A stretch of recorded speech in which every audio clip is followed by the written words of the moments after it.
Welcome to the Courage Barbell Unlimited podcast with your host, legendary powerlifter and strength athlete, Chad Ikes. For most, the journey of strength starts in the gym, but should inevitably expand through all aspects of life. Join us as we discuss all things strength. Now, here's your host, Chad Ikes.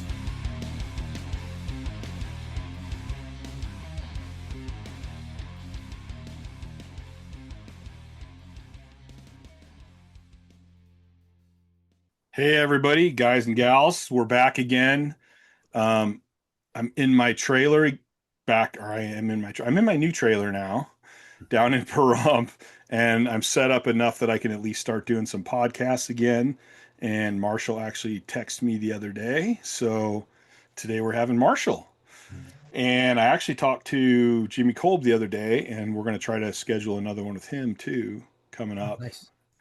And then there's always people I follow on the internet, and I'm like, man, I wonder if they'd be on my podcast.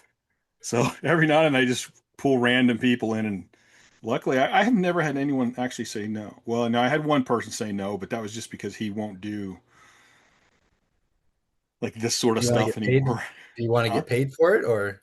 No, he just does not want anything to do with social media, basically. Hey, nothing wrong with that. No, I kind of respect that. Mm-hmm. I can deal with it. So here's the funny thing is that you can't see it, but I have Marshall's shirt on and Marshall has my shirt on. We didn't coordinate that. No, a total accident.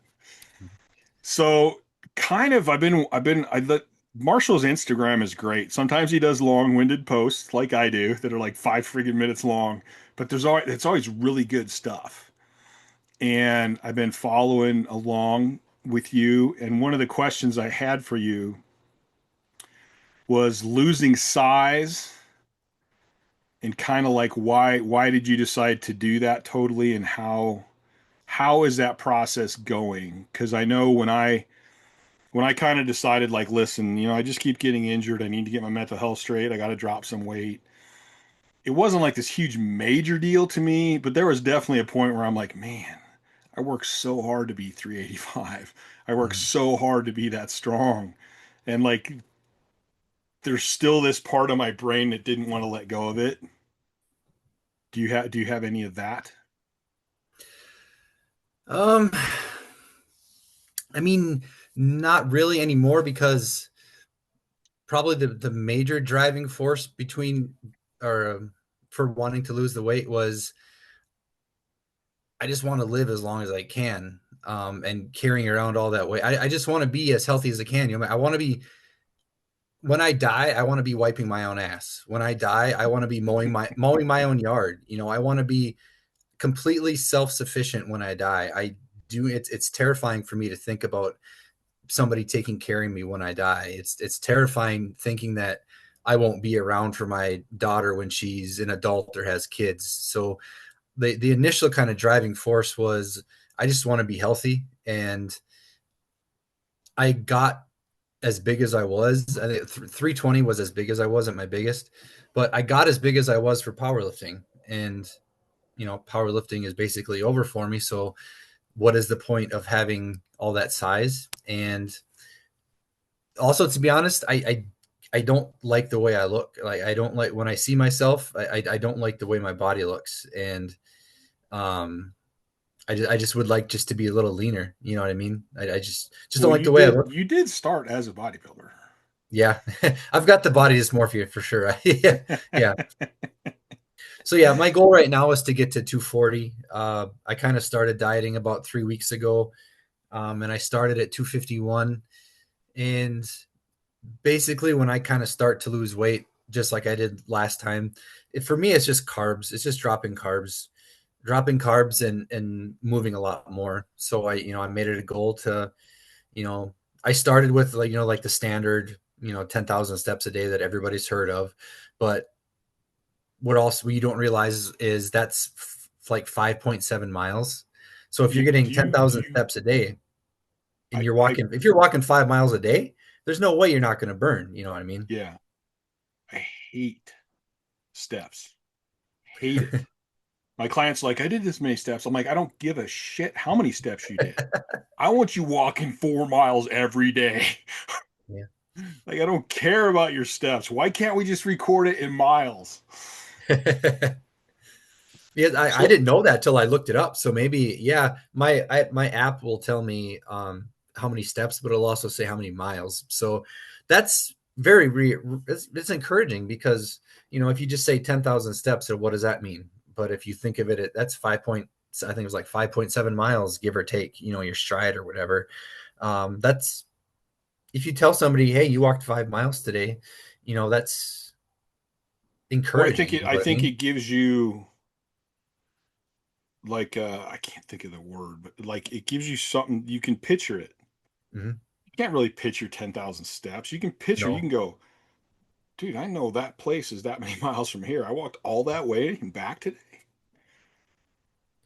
Yeah, and it gives me just something to gauge because now I'll walk 10 minutes after every time I eat, and then now as the weeks go by, it gets to where do I have 10 minutes in between, this job? I'm gonna go walk for 10 minutes. So now Hmm. it went from walking, 3 or 4 times a day for 10 minutes to, five, six, seven. I'm almost up to 20,000 steps a day. Like that stuff just snowballs, you know what I mean? Like when you start to slowly see results, that stuff just snowballs, and then you want to do more because the results you see are giving you what you want. So that's just one of the kind of small metrics that I have. And then being that it's summertime now, I love doing sled work outside. I love carrying things outside. So I'm spending a lot outside time outside doing that too.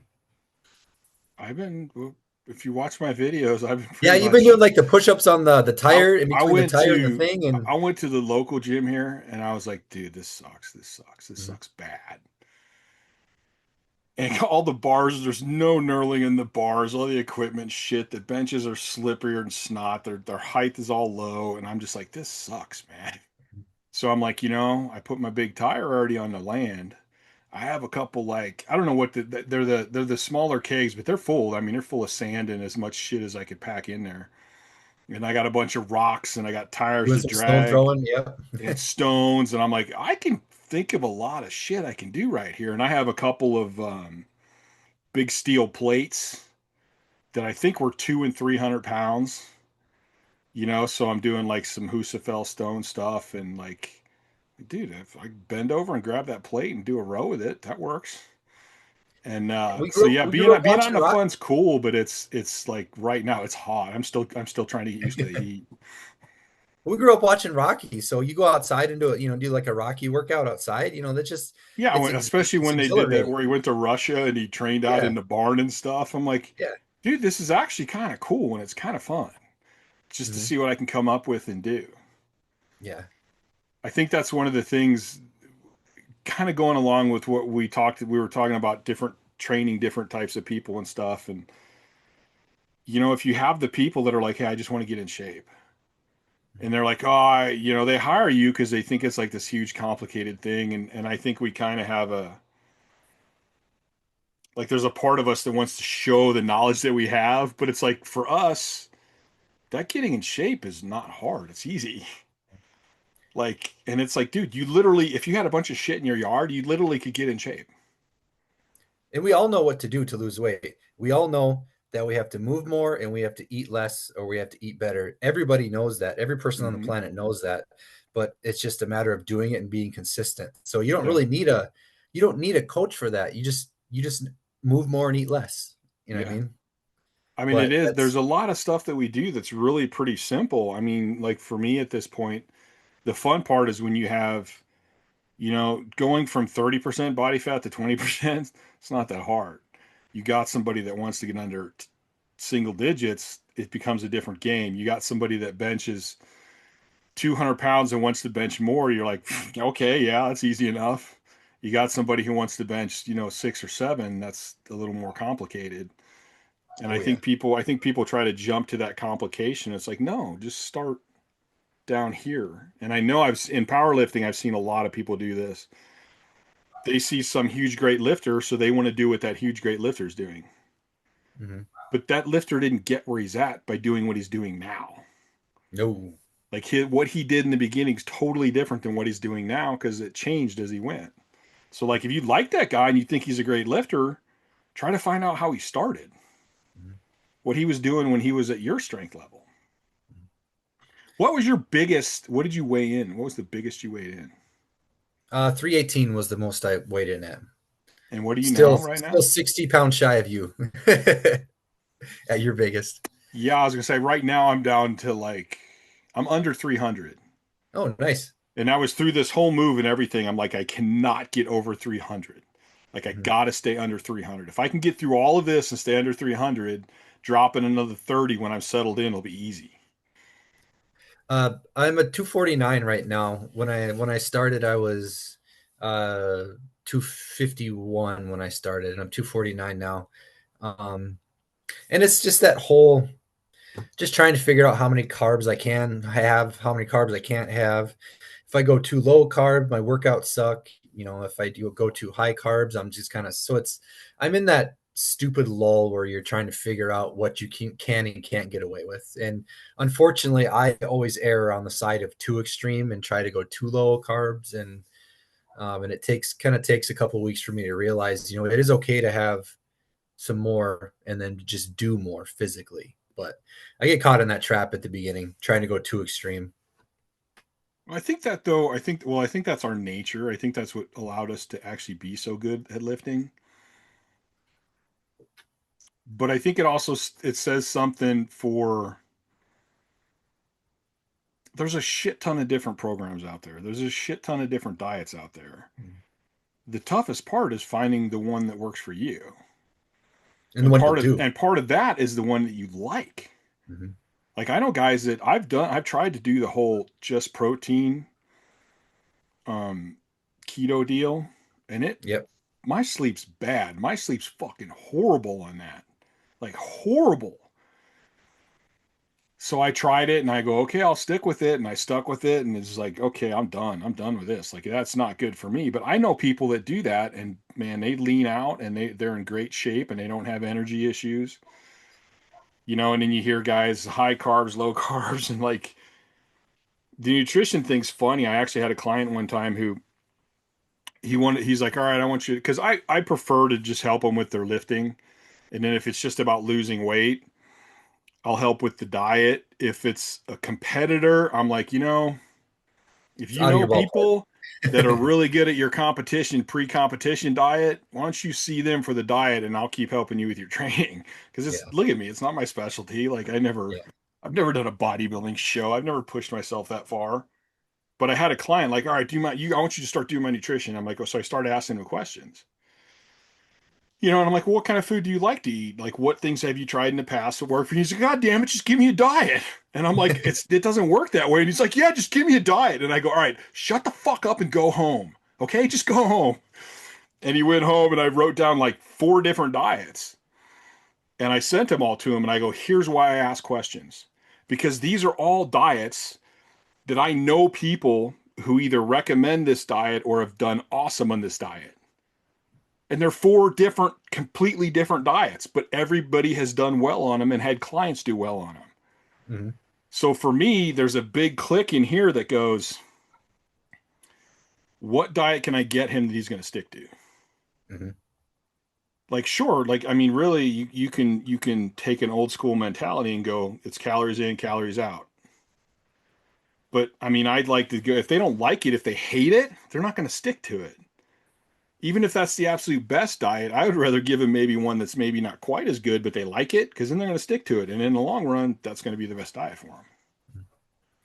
I am partial to a little looser diet because I am willing to work more if I allow myself to eat more or eat something I'm not supposed to have.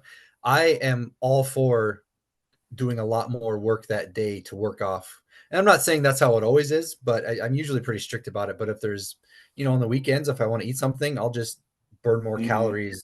I work a little bit better with that leniency. You know what I mean? But and the Yeah. thing is, I'm big into like the punishment type thing. I respond well to, if you fuck up, you got to take care of it. You know what I mean? I respond well to the punishment type deal. Not many people do nowadays anymore. But It was funny. I watched that boxing movie. What is it called? You got to bleed or you're going to bleed or something like that.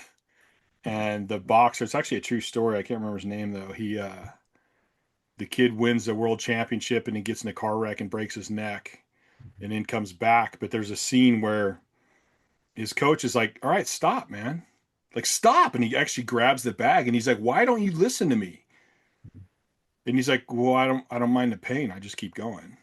And he's like, yeah, I don't care if you mind it or not. Like, there's an intelligent way to do this. yeah, Like, just because you can push through it doesn't mean you have to or should. yeah, And that was a hard lesson for me to learn in powerlifting and everything is it's not really about how hard you go, but I mean, I think there's times where you have to go that hard. So it's good to be able to do that, and to be able yeah, to suck that up. yeah. There's a you know there's a cool quote. The road of excess leads to the palace of wisdom, because you don't know what's enough until you know what's more than enough. Yep. And if you don't cross that line, you don't know where the line is. You don't know what you're capable of.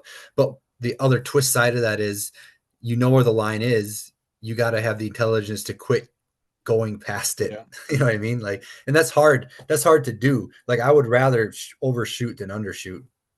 Because I watched that movie yesterday when I went today, I went to do my hikes and then did some shoulder rock stuff. But um, I have this where I live, like right behind my land, there's this plateau. And so it goes up on this plateau, but then it cuts in and back and forth, and these are all canyons. So I'll Mm-hmm. come up to this one and I'll run down the canyon, run back up, walk across, run down, run back up. And I started thinking about that movie as I'm running because it's like I'm sucking wind and my legs are burning and my glutes are burning. And like I just kind of keep going. And I don't ever stop and go, well, is that good enough for today, Chad? What was your goal when you came here? And I'm like, I don't know, to run for an hour. Like that was my goal. Yeah, it's an have you ever heard the quote, lazy people do a little and think they should be winning, and people who Yeah. work as hard as they can and always think they're not doing enough? You know what I mean?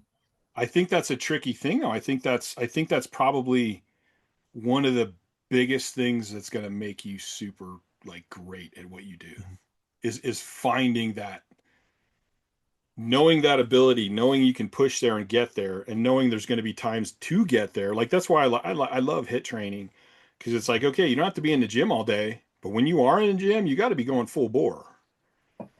And I like that idea. I think it's a necessary phase of a lifter, of an athlete.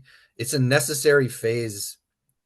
I don't know how long it should last, but I honestly think each lifter or athlete needs to go to that phase where they are destroying themselves. Mm-hmm.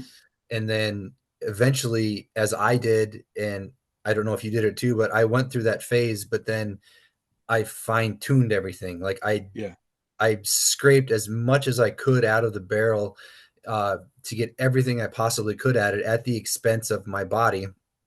But then once, I took everything out, then you sculpt, I mean, then you fine tune everything. But I don't think that you're going to get to the highest level without that phase at some point in your career. I completely agree. And I think that goes in almost any sport. Mm-hmm. I mean, you go back to high school football when you're doing two-a-days, and it's like the coach is just trying to see who's going to stay. Mm-hmm. And like, but you find out how hard you can push yourself. Mm-hmm.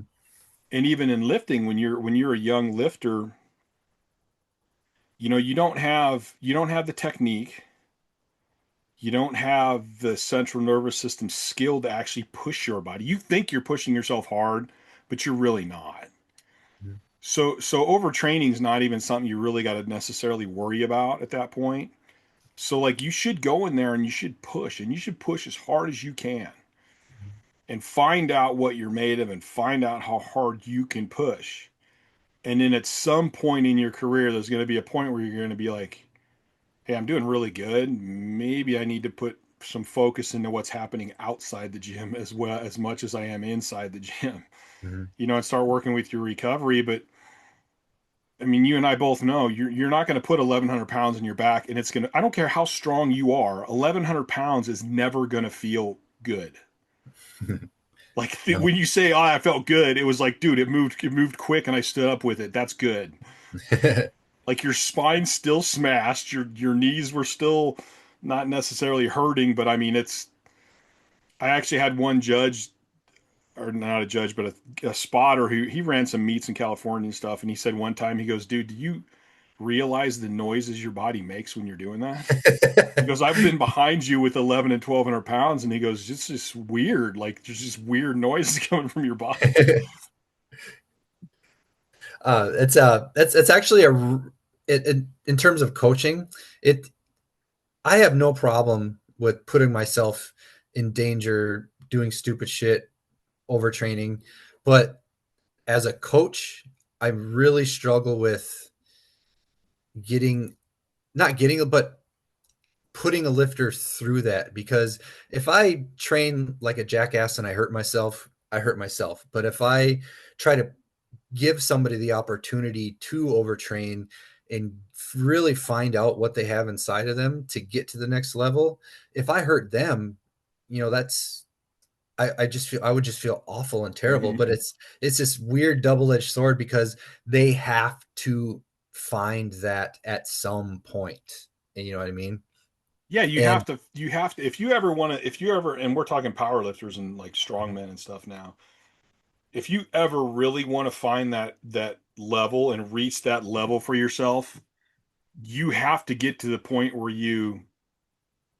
I don't want to say you're never scared, but where that doesn't bother you. Where yeah, I you, was you never almost scared. I look never for it. I mean, thought of I tell injury. people all the time, I go, do you think when they're wrapping my knees, there wasn't a flash through my head or a thought of like, dude, this is 1,100 pounds. Like if I could just get loose or I just let go or like something happens, like I could get seriously hurt. And then you just go, yeah, so what? Out of my mind. Like that's not what I'm going to do up here. I'm going to get this weight. And like you have to be willing to go past that and you're going to pick it up. And a weight like that, you're going to start standing up and it's not going to move and it's not going to move and it's not going to move and it's not going to move because your back is squishing and the bar is bending and then all of a sudden it's going to pop up. And like that's not the most comfortable feeling in the world. Yeah. Or I also struggle with, let's just example, go outside, you're gonna do sled pulls, you're gonna do 4 trips at 30 yards or 4 trips to 50 yards. I want you to find a challenging weight for that. And in my mind, when I did that stuff, I was almost falling over after every trip I pushed to that level. But I'll watch this person and they'll finish their fourth trip and they're not even sweating. And it's like, how do you teach that? Like, if I, in my mind, pick a challenging weight for that means that I don't know if I'm going to finish it. Yeah. I will finish, you will finish it, but, I'll find or a way to finish it, but that last one's might be really tough. Yeah. yeah. And it's hard to, or, for accessories, for incline dumbbell bench press, let's say, uh, find your heaviest set of 10 to 12 and do that 4 times or just whatever it may be. And, their last reps, they look like they could do 12 more. You know what I mean? Yeah. It's like there's a disconnect. Like I don't know how to quite bridge it um, without coming off like an asshole. You know what I mean? Well, it's funny because first of all, I had the thought of talking to you today about like science and then like bro science and like all the different things we have to learn as a coach. And this is kind of going on this is beyond science level type teaching right here. But you have like people like, oh, hit training doesn't work, and you're like, dude, do you have some videos you're training or something? And you're like, dude, it's to failure and then some. Like you weren't Yeah. even close to failure. Like, what do you think you're going to grow? You didn't stimulate anything.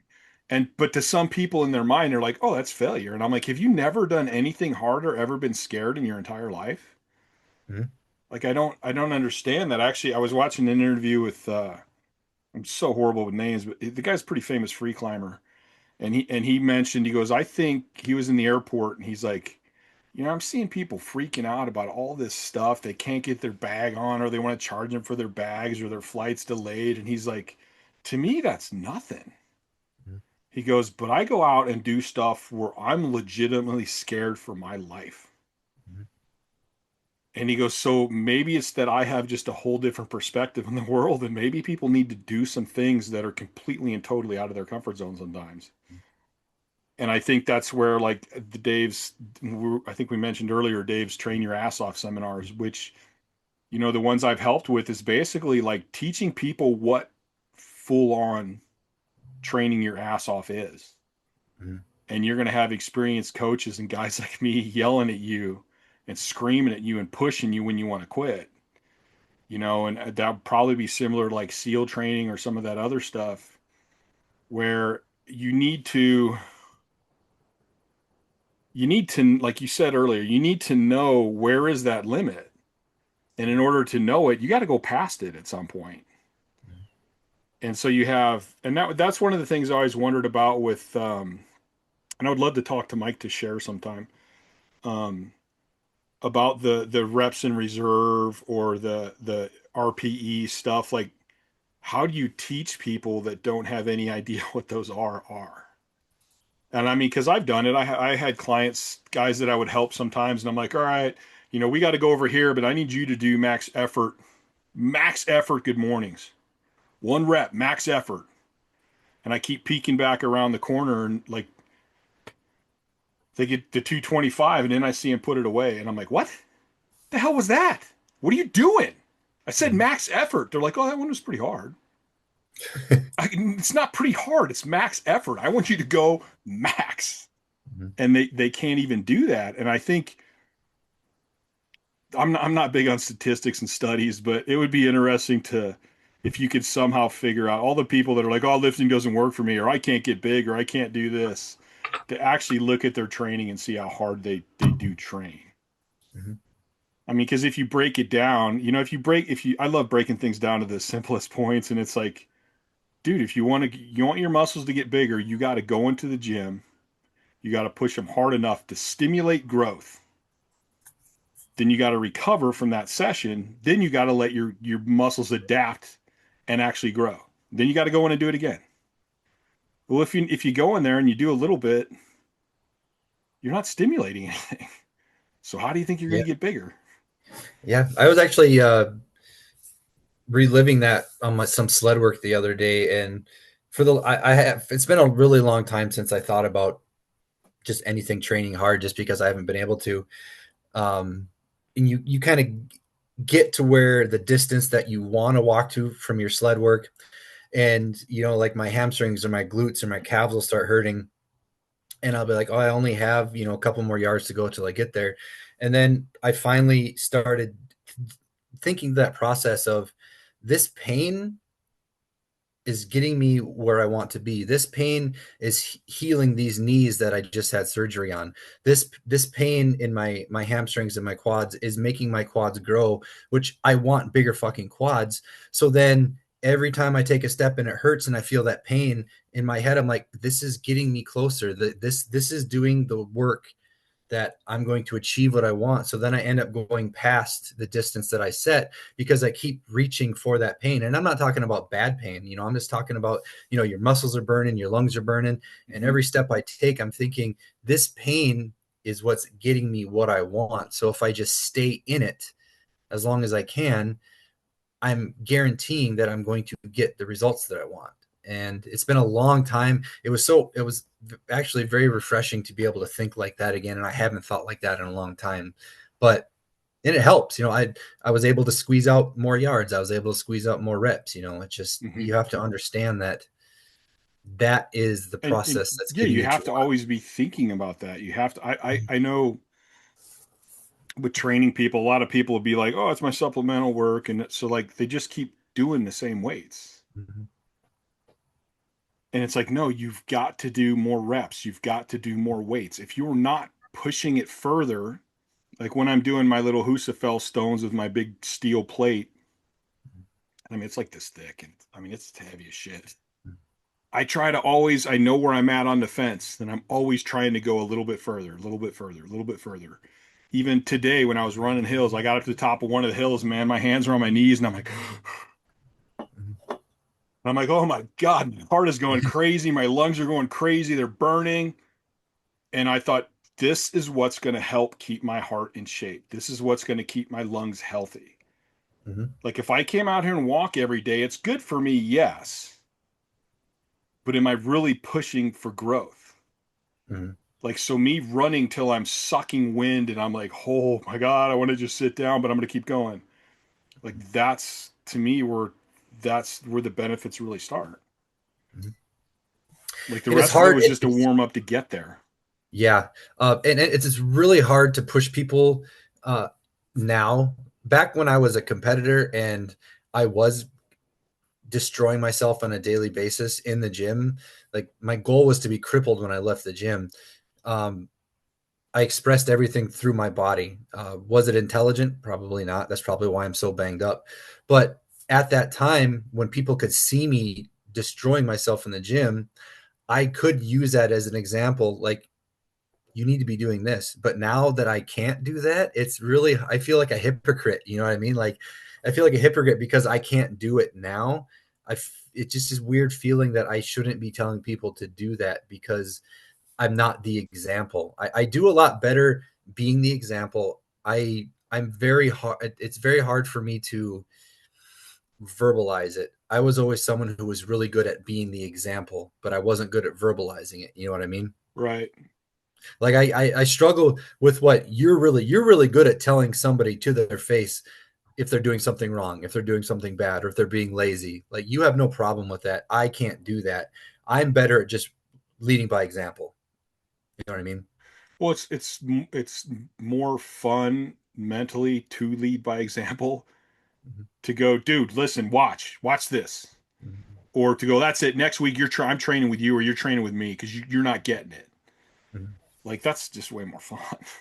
Mhm. um, I think the hard part now for me though is like even like I have don't have that many online clients. So I'm trying to build it up, but as we were talking earlier, like even out of the few power lifters that I have, I've got masters guys that are in the top 5 all time. I got a 14-year-old girl that just broke all the 14-year-old records.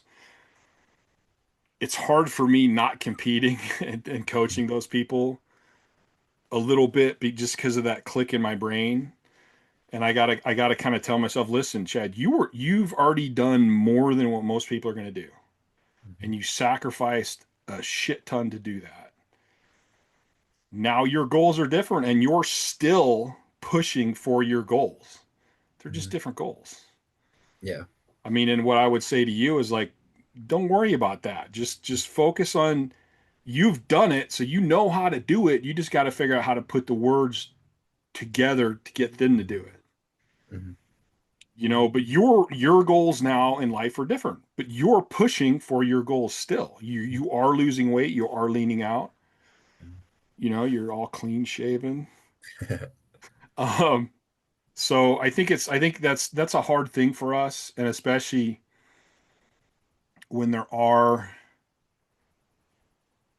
other power lifters out there that all they do is powerlift and all they know is powerlifting and all they want to do is powerlifting. I And was one of them. they're older and they're beat up. Mhm. And I'm just going, dude, isn't there something else you like? Isn't there Yeah. something else you want to do? Like, I mean, it makes me feel fortunate that I have like more hobbies than I could ever do. I will never run out of things to do. I just need better sleep. Um, and I knew, even though it was hard for me to lose some of the size and strength because of how much work it actually took to gain it, but I knew from the beginning, like, I'm not going to let this happen to me. Mhm. Like, two of the big guys, Odie Wilson and Anthony Clark, were two guys I always wanted to meet. I didn't get to meet them because they died so early They died young. and Mhm. young. Mhm. And I always thought about that. And I go, that's not going to happen to me. I'm Mhm. not going to get this big and that's going to be, and not be able to let it go again. That's weird that you mentioned Anthony Clark because I was just today. I went down a rabbit hole of Anthony Clark videos, and I thought of this, and it was weird. He died. He died so young, So that means at the end of the career, that's when his body said no. That means when we were watching him do all those amazing things, he was dying. You know what I mean? Yeah. Like he was dying, during all of those things. Like it's just crazy to I mean, think again, that he we was thought that he was indestructible, but no, his body was dying and it just gave up. how old was he when he died? I don't know how old he was, but he did not live very long. Yeah, it was not long, and it was like, okay, well, yeah, even if you're in your 40s and you're five, I don't know what he was, 5'5" or something, 330 pounds. I mean, your body's not made to do that, you know. Yeah. I mean, and even if you look at, I mean, some of the strong men, yeah, if you're 6'7", you can probably hold 300 pounds really easy, Mhm. you know. But we're not made, or I don't think humans are made to do that. And if they were, you would find more guys in their 50s, 60s, and 70s that weigh 300 pounds. Because Yeah. there's guys that would be if they could be, Mhm. you know. So it's like, even with bodybuilding, and I love Lee Priest. I saw a video with Lee Priest where he was talking about people would give him shit in the off season because he'd get fat and he'd just eat whatever the hell he wanted. I loved his Muscle Tech ads because I thought they were fake. Because I used to Yeah, look at his yeah, Muscle Tech ads back in where he's eating KFC and McDonald's and he's just this uh-huh. fat fuck. I Yeah, he thought it was was plumped photoshopped up. because I didn't understand the human body could do that. So No, it was I thought it was all real. fake. But I saw him in a video and he's like, yeah, it was unhealthy. But he goes, you know what? When I cut down for a show, I'm so lean. That's unhealthy too. He goes, it's probably better. That's probably better than the other side of the spectrum. But he goes, you know, the sport itself is not really healthy for you. Like, yeah, your body looks amazing, but inside it's not the best thing for you. You Yeah, know, Stan we're Efferding. not made to be that lean all the time. Yeah, Stan Efferding always says athletes aren't healthy. Yeah, most It's athletes not. are not healthy. It's being an athlete is not healthy. You know what I mean? That's Yeah. And that's where I think I have, health and fitness. There's a difference. He always says there's a difference between health and fitness. yes. And I've always had respect for like the guys that can do their sport, be awesome at it, and then go, all right, I'm going to get healthy. And then they can continue to share the knowledge that they have, you know, the rest of their life. They could die and not share the knowledge, or they can live on and share knowledge for 20 or 30 years, helping other guys that are doing the same thing. Mhm. So it's an interesting conundrum, like the whole lifting and putting yourself out there and going, you know, we all kind of like that, or there's a lot of us, I think, that kind of gravitate towards that hardcore mentality. Mhm. I don't give a shit. I'm going to do it. If I die, whatever, it is what it is. And I mean, that was my mentality for a while. I mean, I got under 1,200 pounds and I was like, I don't give a shit. Like, if it kills me now, at least I'm dying on the platform. But you know, there's also an intelligence in life, I think, where you get to the point and go, okay, wait a minute. Like, I did what I can do. You know, there's going to be a point where you're not going to get any stronger. Like, it's going to get to where you're just holding on to his strength as long as you can. Then you're just like trying not to lose it as fast as you can, you Mhm. know? And I don't see what's wrong with accepting that and going, hey, there's a lot of other cool stuff in life, you know? I think it's easier when it's your choice. Oh, definitely. Yeah. Mine wasn't necessarily my choice. Mine was not my choice, so I that's why had I to, struggled. my mental state was pretty bad and I had to pull back. Mhm. And then once I kind of got that somewhat straight, when I started back, it's just injury after injury.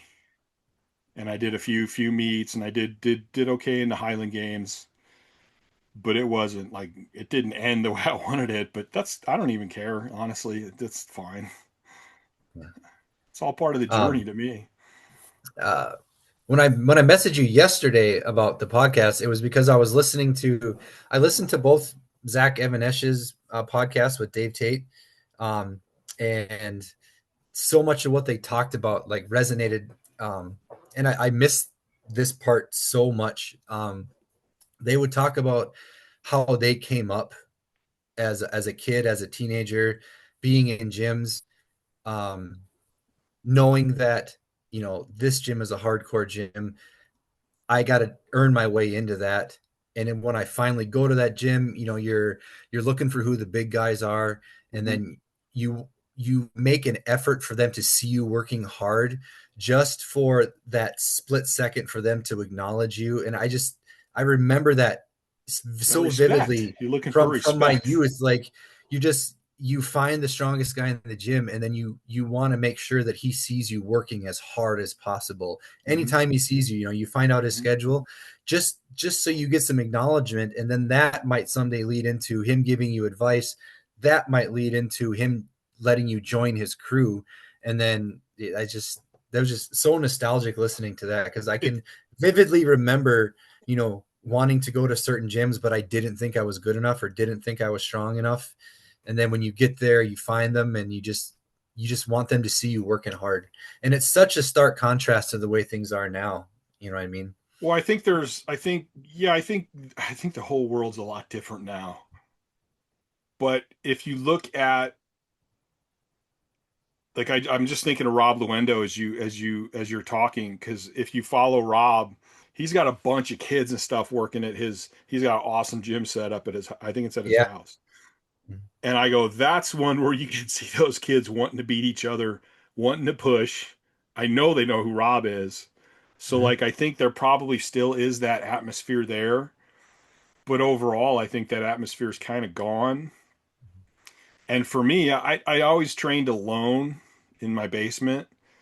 Mhm. But I remember, the fun of, man, I've flattened myself with benches and have to roll it down my stomach or tilt it on the side, and I've got stuck with squats. And I used to we had a beam in the basement, and I'd be like looking for something else to do. So I'd do pull ups on it, or I'd hang upside down and do inverted rows, Mhm. and like just trying to come up with everything I could for the equipment I didn't have. Mhm. And then every now and then you go train with the football players and when you at school, and you want to beat everybody. You want to show everybody you're stronger than they are.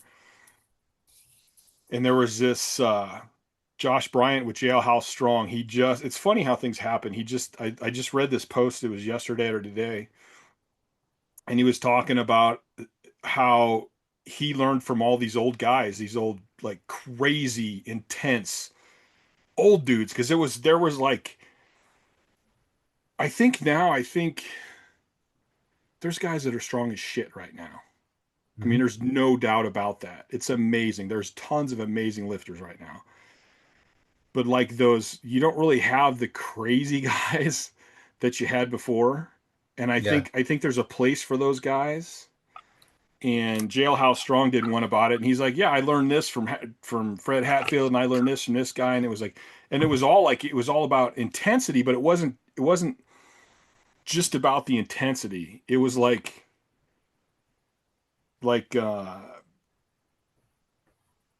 controlled chaos, or like Mhm. clear insanity or something. He goes, yeah, all the guys are, you go heavy, you go hard and fast. But he goes, I'd have guys yell at me because they didn't have the intent. It's not just Mhm. about going fast. It's about having intent. It's about treating the lightweights like they're heavy. And like he learned all these great lessons from these crazy guys, but he was able to kind of see through the craziness and go, wait a minute, these guys are intense. So I need intensity, but I also need to be intelligent about what I do. Mhm. And I don't know if you see that anymore, but I mean, I don't, it's kind of like my last podcast with a guest was Bain, and we were talking about how there's really very few teams anymore. Everybody trains on their own. Mhm. So I don't know if you have that camaraderie and that stuff. And then I don't even know if you, it's kind of like there's still a dark side of powerlifting, but you don't hear about it hardly at all. Like nobody's telling the stories, which is some of the funnest stuff. I know the better and better I got, and the more I got to hang out with better and better lifters, just hearing the stories of the guys that came up before us. I love that. I love hearing stories about Matt Dimmel Mhm. and Kurt Kowalski and like all these guys that just did this crazy shit because they were like, they knew that the mentality was so important. And what I think what gets missed is that they knew what they were doing too. Mhm. You know, people like Kirk Ross, he's crazy. He trained all the time. It didn't matter what. And it's like, yeah, well, did you know he took 6 weeks off after a big meet? They're like, what? No way. I'm like, yeah, he did.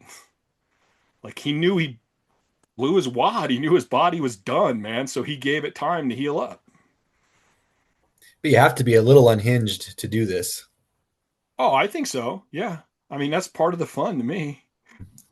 It's funny you say there aren't really teams anymore.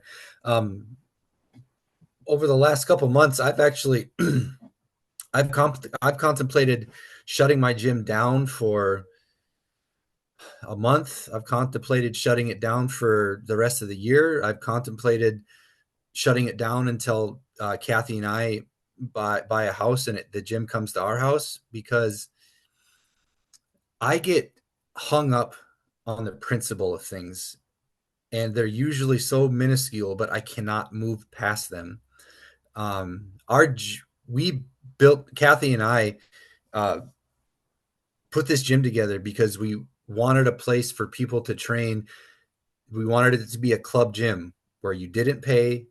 If you were training at the gym, there's no excuse why you can't be here on training days. There's no excuse why you're missing this. There's no excuse why you don't travel to meets. You know what I mean? That family, that team, that core environment. Mm-hmm. And it just never took off. When we first opened the gym, it was kind of like that. But then the years go by, people start missing more and more for reasons that I don't deem appropriate reasons. Then all of a sudden, we got 8 to 10 people who come to the gym, but there's plenty of nights where it's just me and one person. You know what I mean? And the gym was built to facilitate a crew like that. You know what I mean? Because if you want to be a serious power lifter, you need a team like that. And if you don't have it, that gym doesn't need to exist. Like Right. my gym doesn't need to exist. Everybody who trains there could do what they're doing at a public gym. And could we go on the rest of the year like this? Absolutely, we could. We own the equipment. We're not paying rent. Could we go on forever with, sometimes it's me and one person, sometimes it's me and 7 people? Absolutely, we can. But I cannot get past the principle of it. This gym was built for a reason. The reason is not being satisfied. So why does it need to exist? And I've been struggling so hard with that. Well, I think first of all, that's a good principle. That's a quality and a virtue in you that is a really good thing, even though maybe society doesn't deem it so. I think it is. Mm-hmm. And I think it would be better if we had a lot more of that. Mm-hmm. And I mean, I understand your point. Like, listen, I built this for this. This isn't happening. Why do I have it? Mm-hmm. Except that if you don't have the gym, that means you got to train at a commercial gym. That sucks. Trust me. Yeah. But there's another side to that. Because we built our gym for powerlifting specific, and because of what I went through the past 3 years, I really can't train at my own gym because there's nothing that I can do, because dumbbells and barbells really hurt my joints. There's not really a whole lot at my gym that I can do. So it's got to the point where I hate going to my own gym. And that is awful to be, if you hate going to your own gym. And it wasn't so bad when there was a lot more dedicated people. Dedicated is not the right word. It's just people have lives outside of powerlifting, but they still want to come train at the gym. And I was like, you don't have to come here. Like, seriously, like, you could do this at a public gym with your schedule. Like, I understand you're busy. I understand you got family, you got jobs. Some people, their work schedules change. So dedicated wasn't the right word, but it's just, you don't need to train here. You can do what you want to do at a public gym. So at least if I couldn't train at my own gym, I wanted to make sure there was always somebody there. And I was that person who was always there. But then after time goes by, like, I hate going to my gym. Like, I'm not looking forward to it. This feels like an obligation. This feels like I'm going there just because I have to go there. And the only answer to that would be the gym needs an overhaul. Just needs new equipment. Hmm. It just needs stuff that I can do, because when I go to commercial gym, my workouts are awesome. Like I'm doing lame shit, like I'm benching on a Smith machine and my shoulders feel great and I'm getting pumps and I'm actually enjoying training again. And but I don't like going to my own gym at the moment, and I just think it just needs an overhaul, to be honest. Yeah.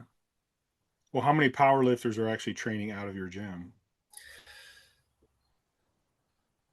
I want to say, like me and Kathy included, I think there's about 8 of us, but really most nights there's maybe like 2 to 4 of us. Uh,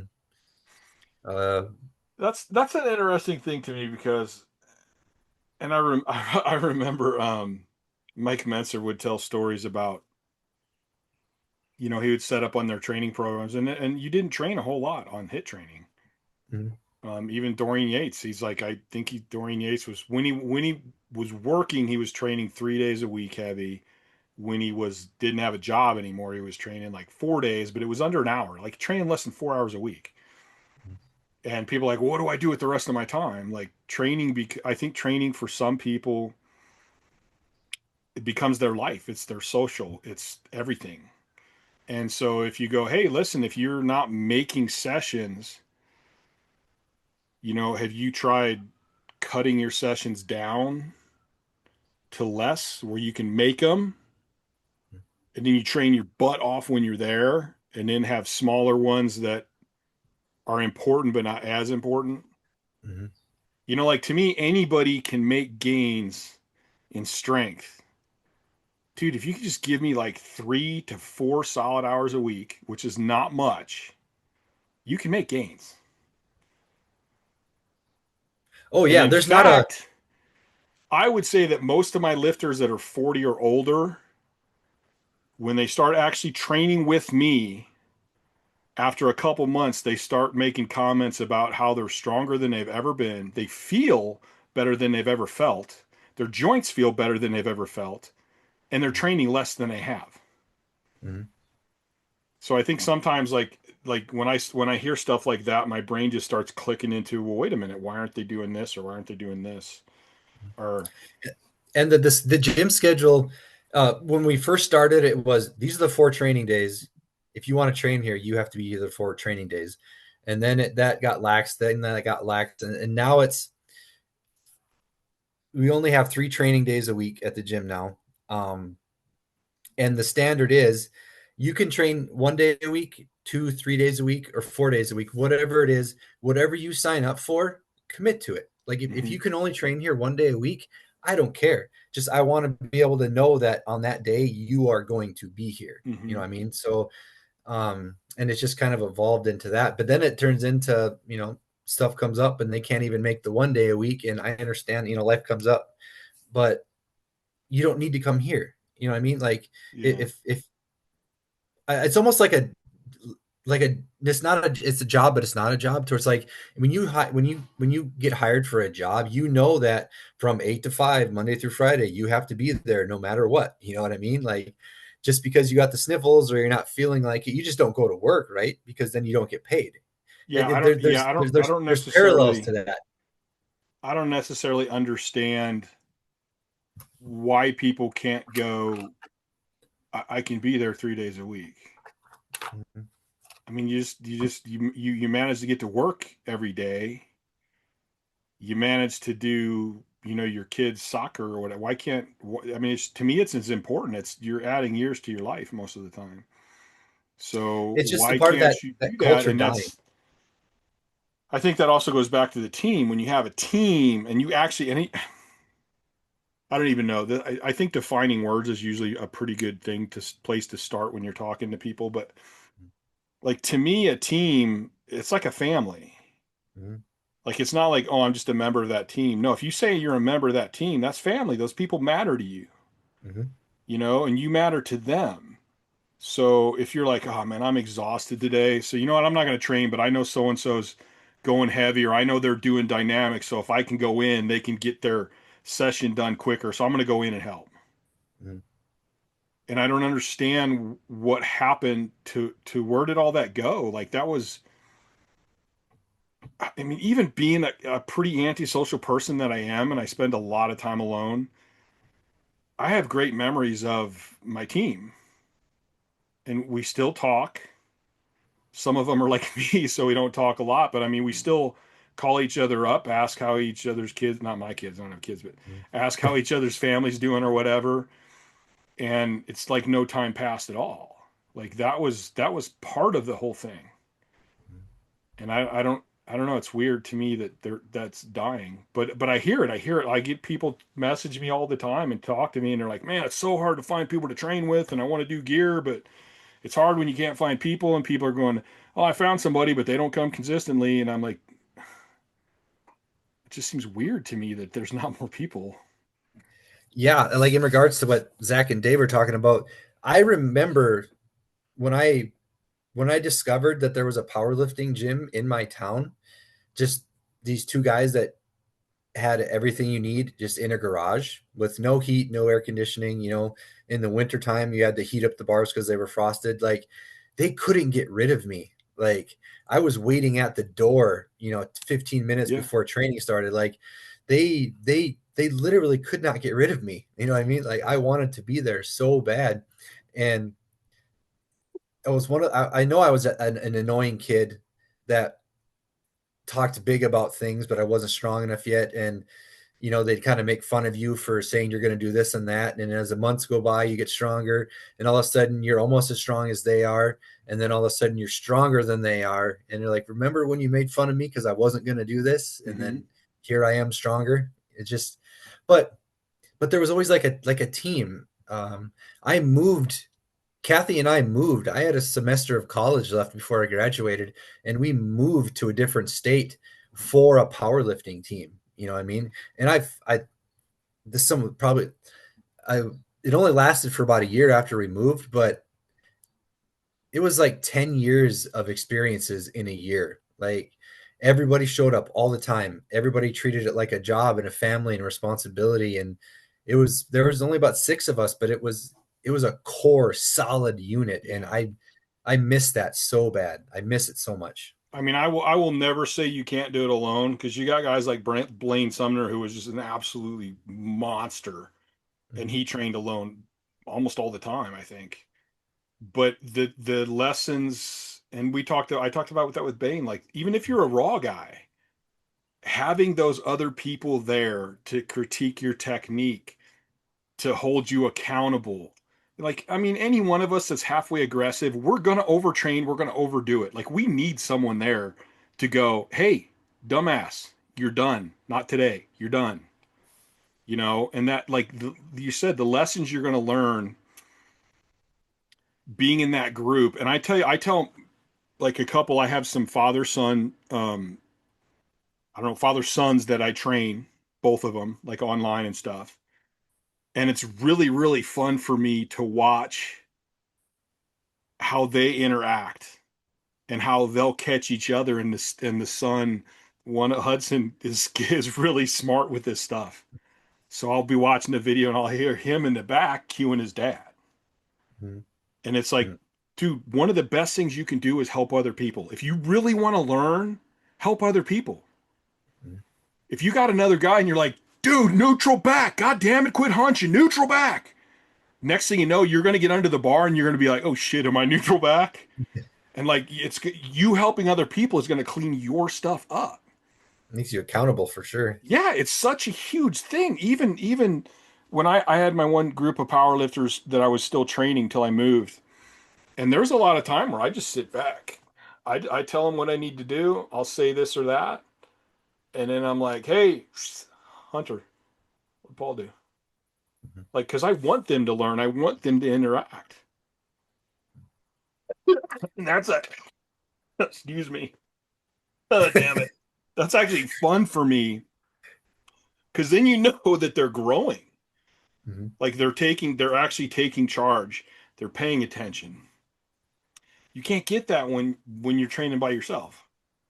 No, and the best years in powerlifting is when we had that group and you would go out for breakfast, and then you would train, then you would go eat lunch, and then just having that core unit of people that were like a family is just it's just special, and you just really don't see it anymore. Mm-mm. And you have, like for us, it was cool because we had, I had tall, skinny guys, had shorter, chubby guys. I had guys that maybe weren't the best at book smarts, but mechanically they were super smart. Mhm. So you have all these different perspectives, and we would like after training, we would sit around and discuss why somebody's bench isn't going up and what we need to do and change to fix it. And then we had like Ethan was always great because Ethan had a daughter and a wife, and he like wanted to be with his family. Mhm. But he committed to he's like even when he came to me, it was great when he first when we first started talking at the gym and he actually decided to go train with us because he's like, hey, here's what I can do. These are the days I can come in. This is the time I have. It was very upfront, very straight, and he's a man of his word. So, but it was good because like on a Saturday, some of us were single. We didn't give two shits. We would spend 12 hours in the gym. We didn't care. But we had Ethan going, hey, you lazy piece of shit. It's dynamic day. Get going, and make sure we got our shit done. Yeah, and I just and in the off chance anybody actually listens to this that goes to my gym, like I don't harbor like animosity towards anybody. I'm not trying to complain. I'm just trying to make a point that it's just not the gym just isn't what it was designed to be, and I struggle with the fact like does it even need to exist? It's like I don't have animosity towards them or anything like that. Families should come No, it's first, it's it's it, it's an interesting conundrum, and especially with I feel like as an older lifter, I feel like maybe we failed a little bit because I mean I learned so much from studying the guys that came in front of me. Mhm. I learned so much from guys that were like kind of like not competing much anymore, maybe getting out of the sport when I was coming up. They still took time to help me out. Mhm. There was a lot of once I got bigger, I talked to a lot of legendary guys that weren't competing anymore that helped me. So I've always seen strength sports as like a trickle down kind of effect. Like guys keep getting better and better because information keeps getting trickled down. So guys are learning faster and faster. That gives them more time to get stronger and stronger. And it's like, well, did we miss the boat somehow teaching these younger lifters that, like, listen, part of this is a team. Like, you're going to be the one on the platform, but there's a bunch of people behind you that are going to make it all happen. Yeah, I will admit that because again, like I said before, I'm a lead by example. I'm not enforce the rules verbally type guy. If leading by example doesn't work, I obviously I dropped the ball when people weren't showing up. Like I just didn't enforce the rules verbally.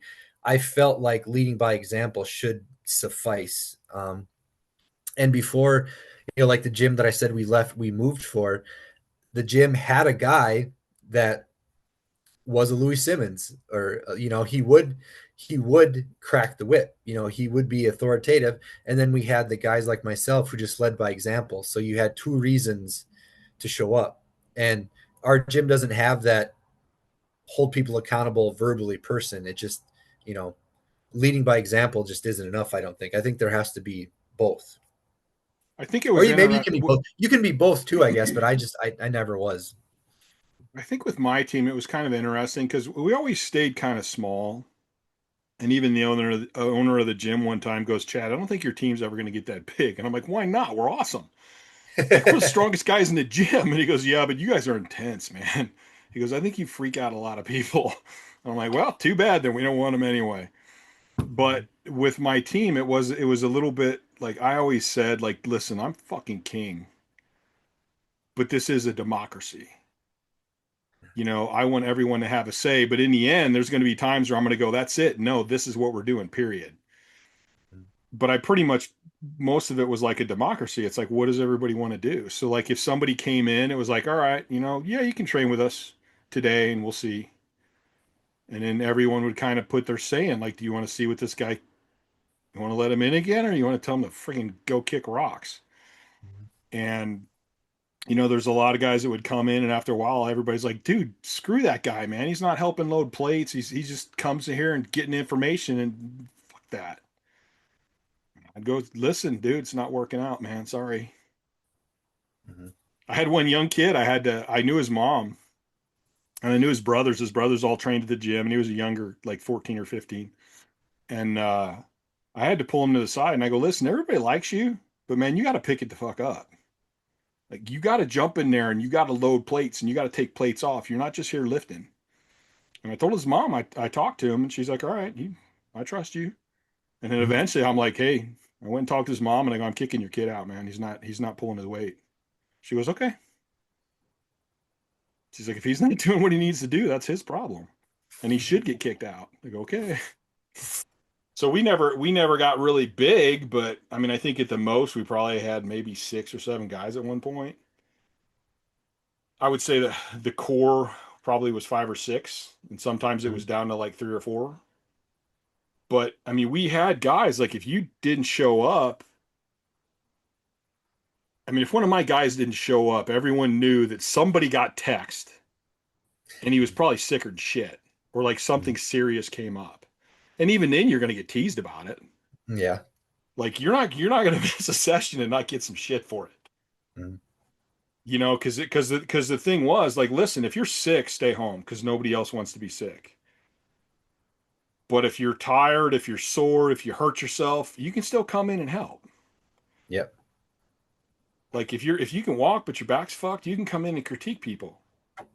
Like, so everybody was there almost all the time. Mm-hmm. Yeah, I noticed the last couple of years that people have really. I'm ashamed that I let it happen, but society has really drained my passion for powerlifting. Um, and I can just remember, like, I used to pour so much into other people, and I remember always getting mad that I wanted it more than them, and Yeah. and it just went through so many years like that where you keep wanting it more for that person, and people more and more don't want it for themselves, and it I'm just ashamed to admit it, that just like people drained my passion for powerlifting. And um it literally wasn't until I listened to Zach and Dave and their 2 podcasts, and like it just kind of like re-sparked something in me. Just because you cycle through people that don't want it doesn't mean you stop, because if you stop, then that person that comes around that does want it, you're not there. You know what I mean? So it's almost like an obligation of what we have to pass on, that it has to, you just have to keep trying. You just have to keep in. And if you identify that somebody, if you want it more than they do, well, just identify it and just move on to the next person. But I have noticed the past couple of years that it just, people drained the passion out of me. That kind of goes with the book I'm working on right now, in a way. Because you can't give your power away to other people. You can't let people have control over you, because that's giving them power. Mhm. And here's an interesting one. I'm very big on perspective. So even if you go back to our day, or my day, because I was a little before you, everybody's like, oh, there was West Side, there was Huge Iron, there was Diablo Barbell. And it's like, well, stop a second and think about it.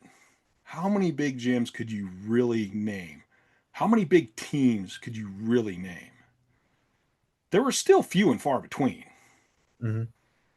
So maybe we're seeing it from a little bit of a different perspective. Mm-hmm. Maybe there are still those people out there. Maybe there's still people that want to find that, but it's been kind of muddled down with today's social media. And maybe it's a matter of us trying to drive it harder. I mean, I don't know how many powerlifters there are in Pahrump, because it's fairly small, but maybe I could get everything built here, get the gym up, and I might be able to start a team of 5 guys. It's awesome. Guys that are really dedicated to it. I don't Mm-hmm. know. So maybe there's a lot more people out there than we think. but there are people that have never experienced it, never been in it, never had an opportunity to find it. And nowadays it's kind of like, I mean, if I imagine if you came into powerlifting right now today and you kind of lifted weights and you're like, ooh, I saw a powerlifting thing, I'd like to do that. You're going to get on the internet and you're going to see a lot of people that train alone. Mm-hmm. You might not even know that the team thing exists or training with other people is a possibility. Mm-hmm. So maybe what I don't want to say we're bitching about it, but I mean, I can be blunt. Maybe what we're bitching about is actually still all there. We're just not seeing it. Yeah, and just yesterday and then today, like my mind is just that spark is kind of, I'm like racing. Like when the gym moves to our house, I'm already thinking about all the equipment I can get, about all the people that, because our gym is a half hour out of town. Mm-hmm. And I don't think that's a legitimate excuse, but nobody wants to drive a half hour to come to our gym. Everybody always says if the gym was in town, they train there. So I'm just getting myself re-excited again about when the gym does move to our house and I can make it. I'm going to start over and I'm going to make it what I want to be. I'm going to reinforce the rules. I'm going to be the person that I wasn't before.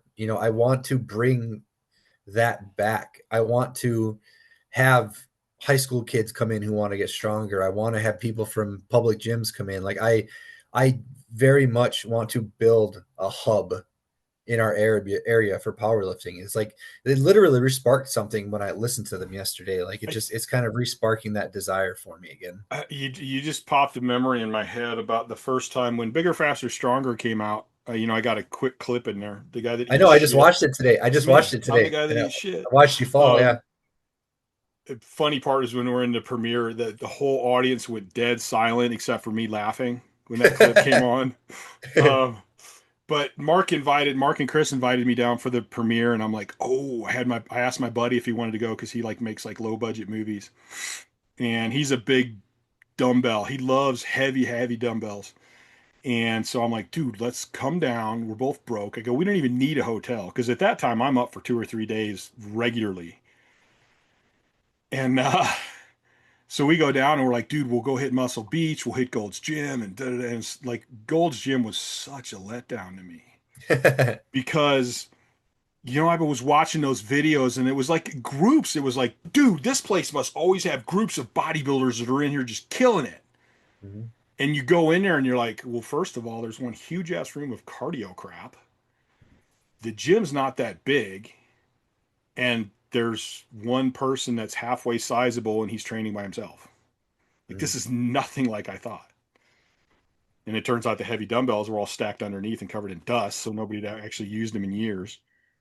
But even in bodybuilding, I mean, if you think back to the old days, it was like a lot of guys would move to a place where they could lift with other big guys. I And did. now, Yeah, and I did nowadays, it. I don't I think did it. bodybuilders even do that anymore. No, no. It's really And weird. It's a social. It's a weird social thing. But I mean, I can go down a rabbit hole of like kids spending time on their devices and stuff like that. I got this great story. The best friend that I grew up with. We still talk every 5 or 6 months. We see each other every few years. He was one of the youngest principals in Missouri. And I was talking to him one time, and he's like, "Yeah, he was a tennis coach too." He goes, "I was hanging out with the kids, and we went to this tournament, and on the way back, we stopped at a restaurant, and everybody's talking and hanging out. And then as soon as we get on the bus, I sit next to this one kid, and he's man on his phone just texting like mad. And I'm like, 'Hey, who are you talking to?' And he goes, 'Oh, I'm texting the girl.' And he's like, 'Dude, weren't you just sitting next to her?' And he's like, 'Well, yeah, but I didn't really want to talk to her because I'm nervous talking to her. But on here, I can think about what I want to say and then send it. I don't have to just like communicate it. I have time.' Mhm. And he was like, 'What?' And I think that's like a lot of kids are getting that way. They don't know how to interact one on one or in person. They don't know how to handle their emotions or feelings. And so they just want to stay alone and do their own thing. All this And coming from an antisocial person. yeah. And another another reason that makes me want to get on board with this again is I think last summer somehow this mom of a high school athlete got my contact information, and she kept wanting to have her like 16-year-old son come out and train with us, because I guess he was struggling and he needed help, and like with self-esteem, and he wanted to be better in sports. And at the time I was so fucked up mentally, like I was drowning, like I couldn't hold myself up. Just the thought of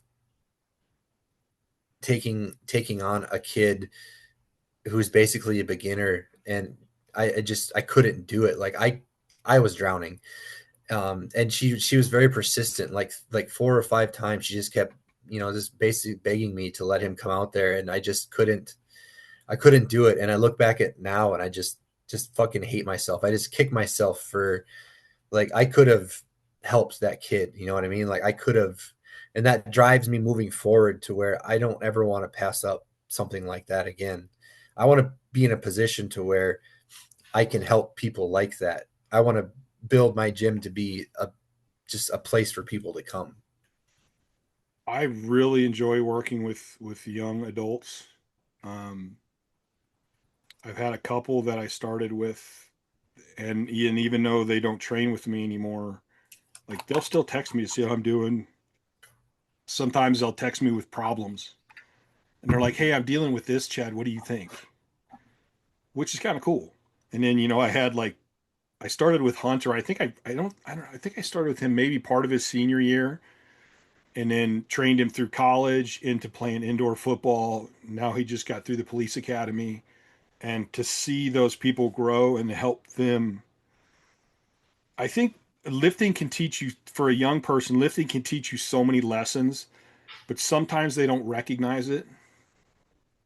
And I kind of like being there and going, "Hey, you know what that teaches you, how you can use that in life, and kind of sink in that lesson where, like, the term coach, I don't mind it, but I don't want to be a coach. I want to be a guide.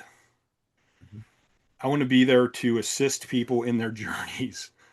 I don't need to be there every day, harping on them every day. Like, which is when we were talking earlier, I go, coaching's, it's cool. I go, but honestly, I like doing seminars. I like doing consultations, and that, because to me, that again, that fits into that guy. I'm a guide. If things are going good and you're training on your own, you don't need to pay me to train you. Like, but then when something comes up, of course, I have a whole deal, man. I do video reviews, I do consultations, like we can work it out. I mean, I've even had people that have come to me and they want me to train them, and I go, listen, I'm a horrible businessman. I'm like, I don't know if you need me to fully train you. Why don't we do this? Why don't you send me some videos? I'll review them, and then you can do this. And I've had some people, I've done the opposite. I've had people do consultations with me, and they're like, dude, I've never heard any of this shit. Like, this is unbelievable. Will you train? What's it going to be to train you full time? So, but I mean, I like the idea of a guide. I want to teach you how to be a better lifter, and I want that to transfer into life, and I want you to understand what's going on. Because honestly, even at the coach athlete level, I will never know your body as well as you will. Mhm. But I can guide you to learn how to read your body better. Then you can communicate with me what's actually going on, so I can be a better job as a guide or a coach. And like, so it all becomes like a symbiotic thing. By me teaching you, you're going to be better at giving me the information so I can teach you even more, and just keep building on it. Yeah, I just told a girl I'm training a couple months ago. She's young, just graduated college. She needs she's from that culture of kids to where they need constant affirmation. They just need reassurance 24/7. Mm-hmm. And she trains at our gym, and Like she almost paralysis by analysis. Like she almost couldn't function. Every single rep and everything she did, she was looking for somebody to give some sort of affirmation about if she did it right or wrong. And it's almost like she was paralyzed. And she actually just went on a vacation to like Finland or something like that. And I gave her a program, and she was there for 2 weeks, and she trained every day. And every day she trained, her technique just got better, better, better, better. And like, you were away from us and you had nobody around you. You just worked. You made more progress in those 2 weeks by yourself than you have in a year being with us, because you weren't paralyzed by this constant need for affirmation. Like, you just did it. I've keep telling her, you need to be the captain of your own ship. You know what I mean? Like, we can only help you so much, but you still have to steer the ship. You still have to do this. You have to be the captain of your own ship. And it's finally starting to click with her, to where she's trying to learn sumo deadlift. And I said, check these 3 boxes, but everything else, you need to figure it out. As long as your core is tight, as long as your upper back is arched up and tight, as long as, I don't remember the other one was, but I was like, I gave her 3 boxes to check, but I was like, now it's up to you to figure out your deadlift stance. As long as you check these boxes, you are going to be safe. But you need to figure it out. You need to be the captain of your own ship. And I did the same thing with like bench and squat, because she was like, it's just like paralysis by analysis. Like, she couldn't move without somebody saying that was good, or that was, you're doing it Boy, right. You know what I mean? I like to boil things down to the simplest point, and I like the captain of your own ship. I think I just wrote that recently.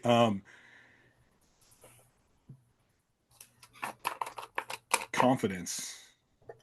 If you want to boil that all the way down, she finally didn't have anyone to look at and probably went, okay, well, then I'm going to do what I think. Mm-hmm. That's what she needed, 100%. And what she thought actually turned out to be right. Mm-hmm. So I would say all that boiled down to her learning a little bit of confidence in herself.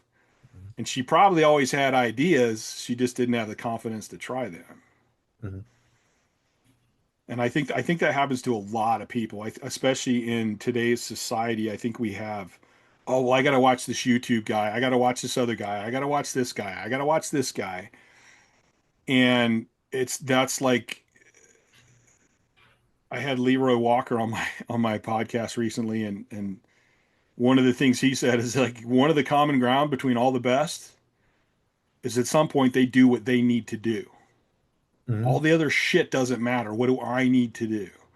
And that's kind of like, so she's on that journey and growing, and that's going to transfer into her life too. Mm-hmm. So that's like way beyond just powerlifting. She just learned a lesson that's going to be huge. I'll bet her confidence in everything goes up. Like, that's Yeah. cool. That's cool as a coach to see that.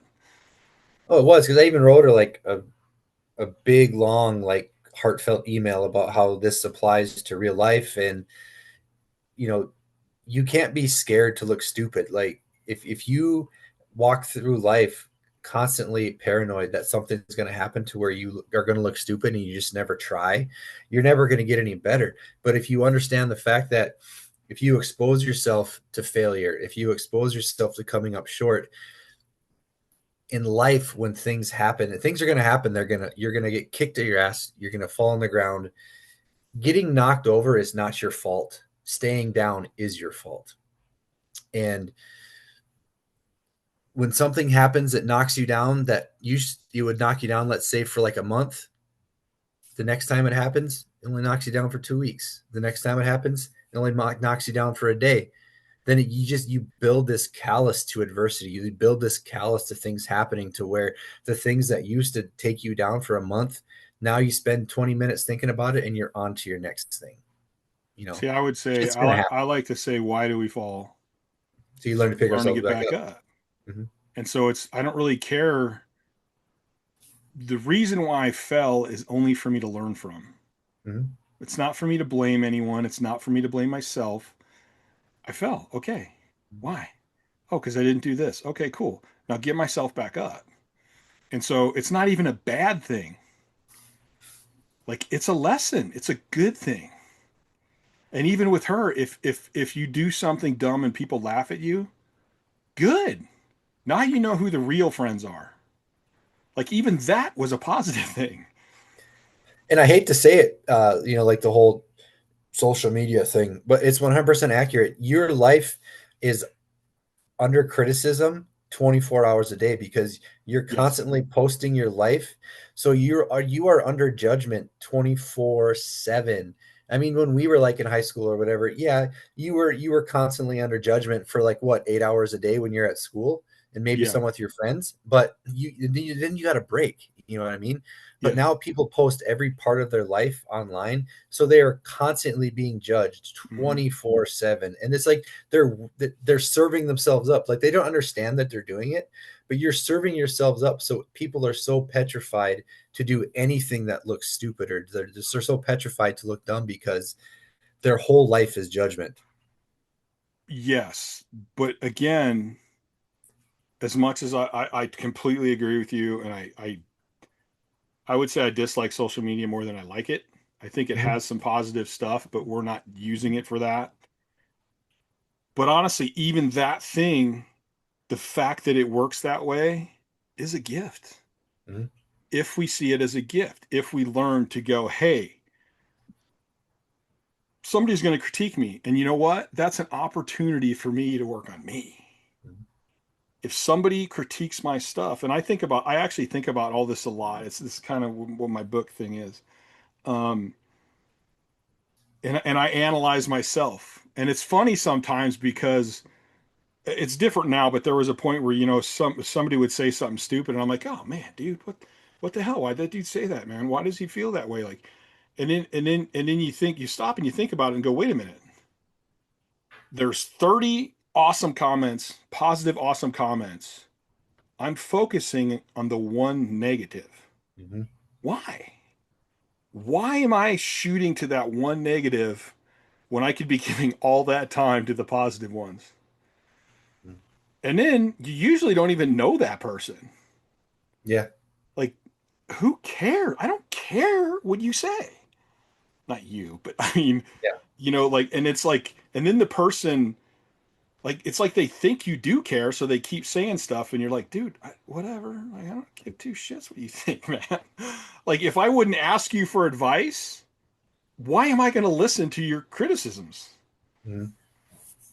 And then if you really break it down, when people say negative stuff like that, it really it says something about them. So a lot of times I'm like, dude, man, I feel sorry for you. I hope you're doing well, man. I hope things are going good for you. Because apparently something's so fucked up in your life that you need to do this. And I hope that that works itself out. Yeah. So even that is an interesting thing. And I think to take that back into powerlifting and this girl, one of the fun when the owner of the gym said, I don't think your team's going to be that big. Like if you went and watched my team, you weren't going to hear compliments. Yeah. You were going to hear you didn't sit back, you didn't stay tight, your knees shot forward, your back rounded, your elbows came out. That's what you were going to hear. And so people are like, oh, damn, they fucking hate each other, man. What the fuck? What the fuck? And no, we actually loved each other and we knew that we loved each other. So if you said nothing, if you did a lift and nobody said nothing, you're like, hell yeah, that was good. Nobody's got a critique, really? Right on. It's like they're not gonna tell me what's good because it's already good. I don't need to know that.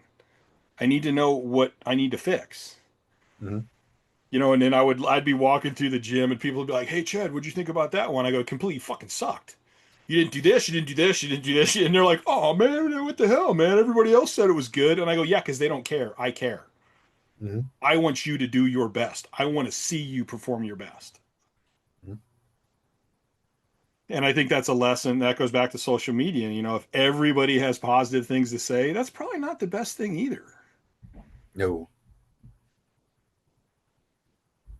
So it's just the mental, and this is kind of what I mentioned earlier about that whole, you got like all these different sects of training. You got bro science and you got the guys that are all about science, the science and the studies, and then you have just the completely insane, just go for it. And it's like, what I can't understand is why we can't get together, first of all. and have just, why can't we all just discuss this? Because I think each one has valid points. But even if you do all the science, but you don't believe in it, it's not going to work. And you could do the shittiest program in the world, but if you're all in and you believe, you're going to be unbelievable. Mhm. So, like, okay, then why can't we go, I want the best program and I want to believe in it? Like, I want the best of all the worlds, and so why can't we just get together and talk about that and then talk about, like, everybody's different. I took all the anatomy classes. I know all the anatomy and physiology. Like, basically we're the same, but we're really not. Mhm. And if we were all the same, we would all be able to throw a baseball the same. We would all be great at sports. We would all be great at chess. We would all, I mean, everybody has something they're good at. Everybody knows how to throw a baseball better. Everybody knows how to, not, I mean, everybody, I mean, like, some people are good at this. Some people are good at that. Some people are good at this. So why wouldn't people have different recovery rates? Why wouldn't people have different metabolisms? Like, so you can't, I just don't believe that there is one best of anything. Mhm. It's finding what's best for the person.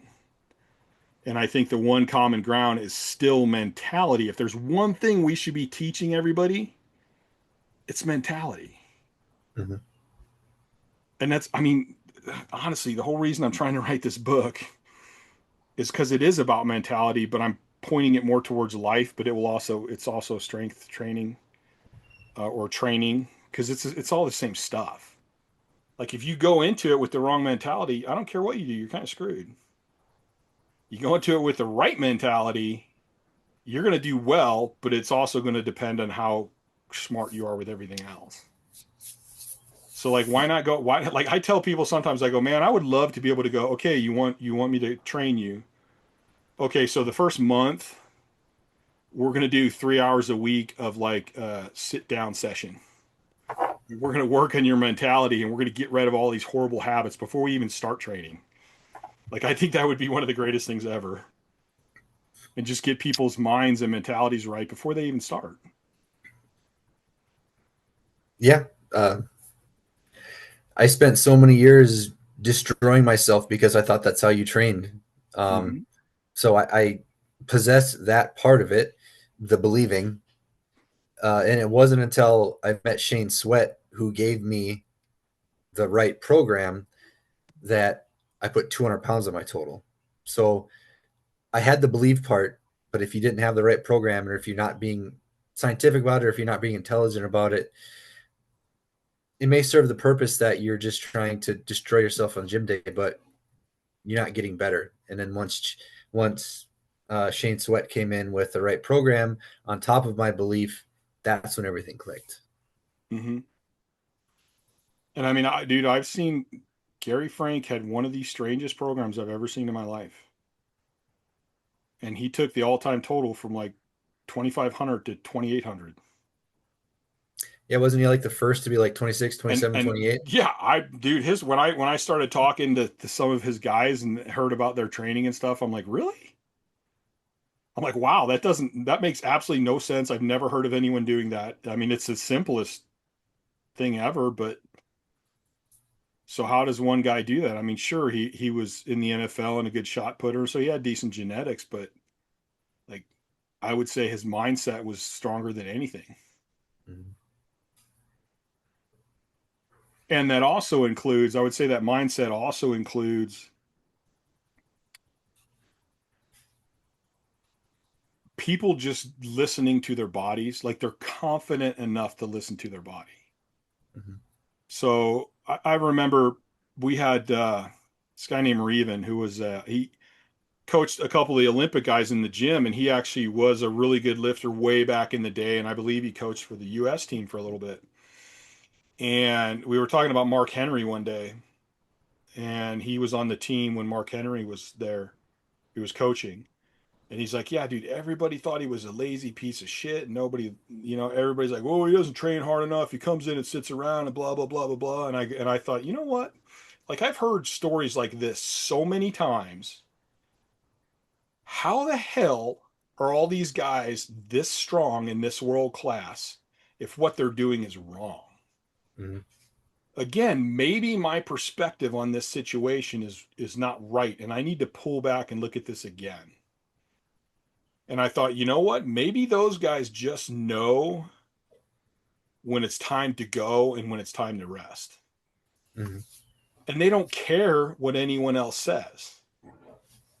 Like me, when I came up, I bought into the blue collar, you outwork everybody, you work your ass off. If you're not getting the results you want, the only option is to work harder. Mm-hmm. I would have got a whole lot stronger, a whole lot faster if I would have realized that in my teens instead of realizing it in my 30s. Mm-hmm. And that was actually the main factor in me actually becoming as strong as I was. And it was hard. It was hard for me to do what I did because all I kept hearing was shit. He doesn't train enough. He works out once a month and just all this crap. And I'm like, but why aren't you beating me then? Mm-hmm. I mean, if what I'm doing is so wrong, why am I putting up the numbers I'm putting up? You know, and I don't even coach. I don't coach anybody to train like I train because I don't know anybody else with narcolepsy and sleep as fucked up as mine. You know, so like if I could train more, I would train more. But it wasn't about how hard I trained or how much I trained. It was about how hard. No, I shouldn't say that. That's wrong. It wasn't about how hard I trained in the gym, and it wasn't about how often I was in the gym. To me, it was about how hard am I training and how good am I? Am I getting better all the time? It wasn't about how strong I was. It was about how much weight I could lift. Mm-hmm. And so to me, and I say this all the time, I go, yeah, if you train hard in the gym and you don't do shit for your recovery outside the gym, then you ain't training hard. You're going in the gym and you're beating the crap out of yourself, and I don't care because I love doing that. So I'm not impressed. Now, if you're in the gym training hard and you have a good program and you're getting to bed on time and you're forcing down all your calories, you know, and you're staying up with your mobility because mobility is and flexibility is huge in strength. Yeah, you're training hard. Mm-hmm.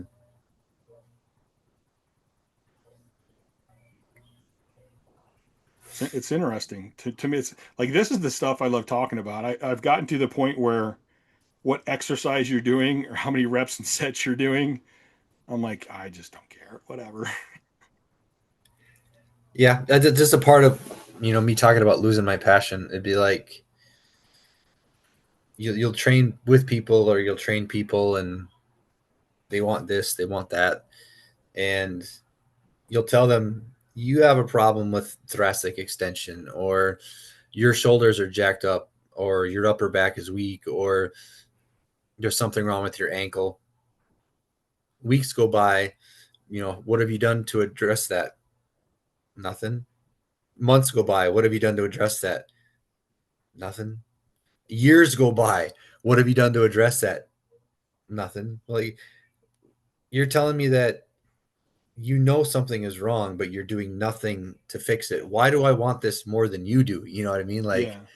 how many videos have you watched about thoracic extension? How many books have you read about mobility? Well, What have you done to alleviate this problem? that's where I asked them, how bad do you want it? Mm-hmm. Like, you want it only if it involves training hard in the gym, or do you really want it? Mm-hmm. Because if you're having problems with that thoracic mobility, you could lift more weight at the same strength you're at. Mm-hmm. And powerlifting don't mean shit how strong you are in powerlifting. It's who lifts the most weight. Yep.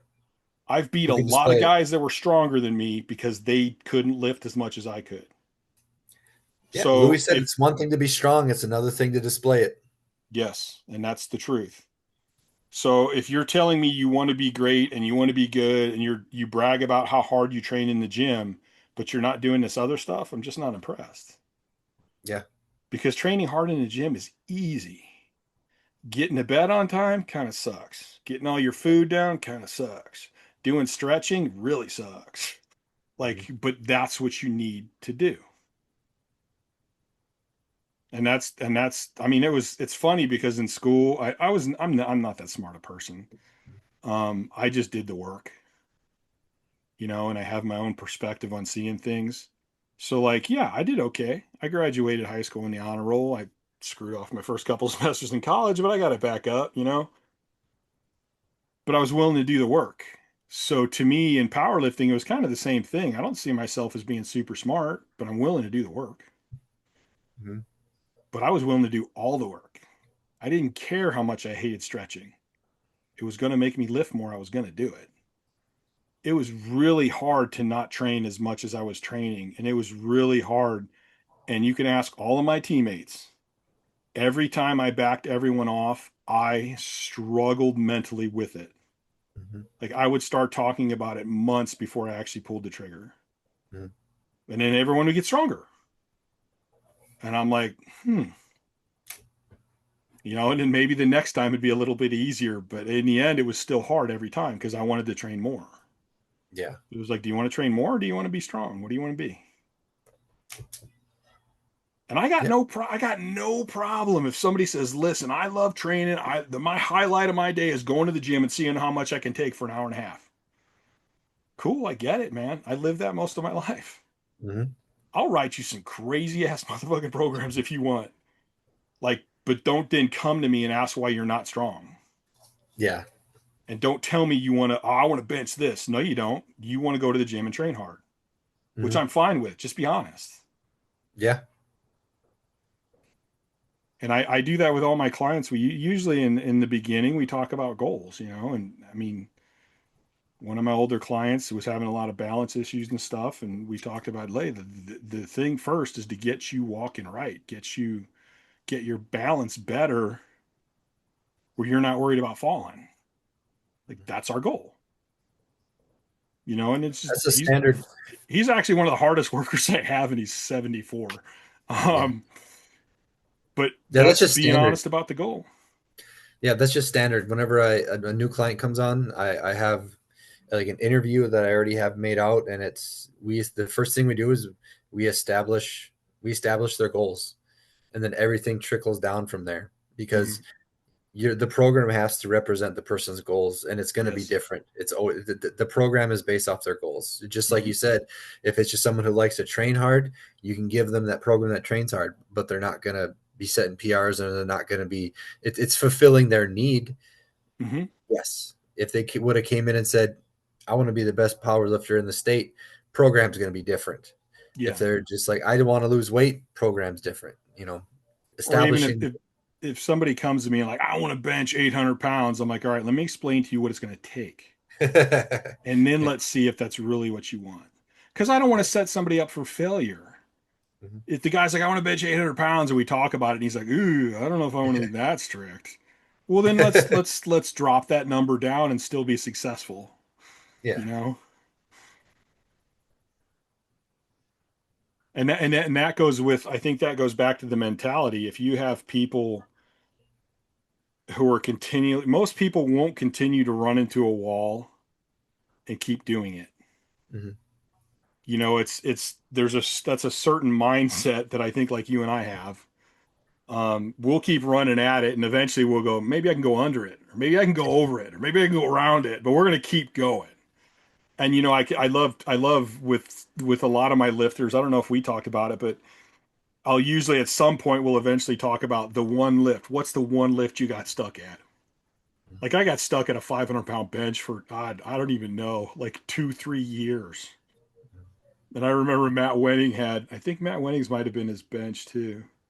But like it seems like every one of us has at least one lift that it was like we just every meet, like same thing, same thing, Mhm. same thing. And then finally you jump and go through it.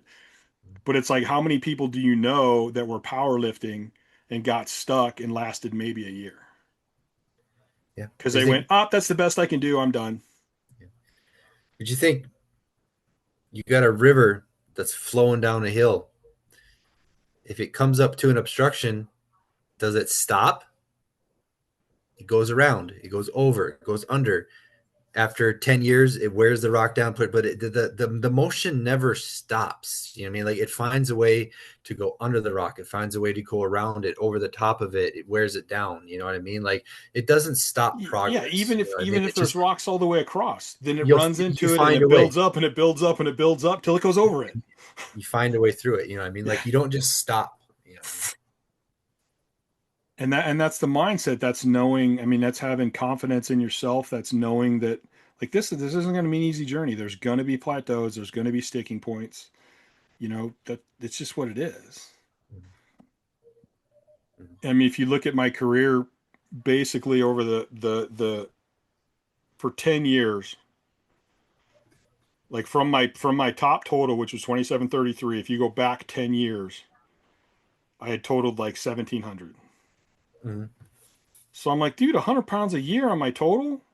And it really actually, I've never taken the time to completely figure it out, but it pretty much was a consistent over the whole time. I'm like, that's pretty good. Like, but you didn't realize that it was still like, okay, I'm getting a little better. All right, I'm getting a little better. All right, I'm getting a little better. You know, and you had lifts that were sucking, and you just keep going. And if you keep going, I think over the long run, Yeah. it's like Yeah. investing money. You just plant your feet. You know, if you can't sprint anymore, you walk. You know, if you can't walk anymore, you crawl. But you never stop. If it gets to the point where you just plant your feet and nothing's going to move you backwards, but you never stop going forward. You just plant your feet and say, "This isn't going to blow me over. It might take me a while. I might stop moving. I'm gonna rest I here might for a minute, stop, and then I'm but gonna keep going again. it's not going to blow me over. It's just you Yeah. just literally have to plant your feet and say, no, this isn't going to happen." It's funny because I have this. I don't know if it's my sleep or what, but my memory's not the best. So I tend to make things in what I can remember. Like I'm really bad with names, but I'll remember a face forever. Mm-hmm. So when I think about my life and stuff, I always have images. And like the image of my life is me walking in a snowstorm, snow up to my knees, and I'm just leaning into it, Mm-hmm. grabbing my coat, holding it down, and just keep walking, just keep walking. Next step, next step, next step. Mm-hmm. That's like the image of my life. If you said, Chad, draw an image of your life, that would be it. Just don't quit. You haven't lost if you're still going. Yeah. And you can't win if you stop. You just keep moving forward. Eventually you break through. Everything ends. Good things and bad things. Everything Yeah. ends. So if you're in the shit, it is not going to be shit forever. Everything ends. You know, if it's winter, it's going to be summer eventually. You just have to outlast it. You know what I mean? And I think that's when things are going good, good times end too. Um, it's like in Batman when Bane says, "Victory has cost you peace." You know, victory has cost you strength. You know what I mean? Because if things are going good and you coast and you get soft and you lose that callus, then because everything ends, good times end, bad times end. So if you just kind of sit back and you get calloused and you just let things get easy again, what happens when bad times? Because everything ends. So you can't let victory soften you. You know what I mean? Yeah. I think that's a really good thing for mental health too. Is and because I know, man, in the throes of serious clinical depression, you wonder if this is it. This is the one where I'm going to be here and I'm never coming out of it again. Mm-hmm. Is this the way it's always going to be? Because it takes away all the good and all the positivity. So all you see is negative anyway. Mm-hmm. And I think it's really important to keep telling yourself, listen, I've beat this before. I'm going to beat this again. And I'm going to beat it again. And I'm going to keep doing it. And every time I do it, I'm going to get better at it. You know, and that's, I mean, it's hard to think that when you're in the pit, but you have to. Mm-hmm. And I think I've actually talked with Dave on one of the podcasts. We were talking about happy or something like that. And I'm like, happy is just an emotion. But I thought a lot about it and I go, I want to be at peace. Mm-hmm. And I'm not talking not at war kind of peace. I want to be at peace. Mm-hmm. I don't want to get too low and I don't want to get too high. No matter what happens, I just want to be like, okay, cool. That's cool. You And just want there's you want this, the pendulum to rest at the bottom. You're tired of it one extreme that yes, way, and then it's one yeah. extreme that way. You just want the pendulum to finally just. And I don't want to give that power to somebody else. Like somebody says something on the social media, you're all sad and depressed. Then somebody says something nice and you're all high. Yep. Screw that, man. I want to be like, hey, thanks for that compliment. That's cool. Mhm. Oh, you don't like it? Well, good. That's cool too, man. And like just be able to cruise through it, keeping my peace. Because peace, when I'm at peace, I'm pretty happy. I mean, I Mhm. feel pretty good.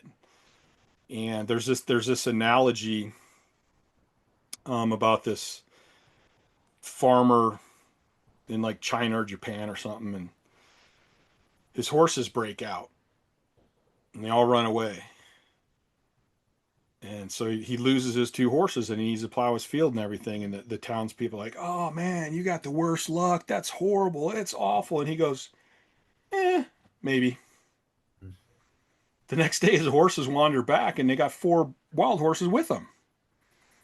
All the townspeople are like, you're so lucky. That's great. That's awesome. You're the luckiest guy ever. And he goes, maybe. So then a week later, his son's trying to ride one of the wild horses, gets bucked off, breaks his arm. Townspeople are like, oh my God, that's so horrible. You're so unlucky. That's so unfortunate. I can't believe it. And he's like, maybe. Mhm. And the next day, the military comes through, conscribing all the young men. They don't take his son because his arm's broken. Townspeople are like, oh, you're so lucky. You're so lucky. And he's like, maybe. We'll see. Yeah. You can't let the highs and lows dictate your life because it's Yeah. always, again, everything ends, whether it's good or bad. You can't let the highs and lows dictate. You just have to be consistent and show up. Stay level, find your peace, protect your peace, fight for your peace. Mhm. And you'll always be doing good.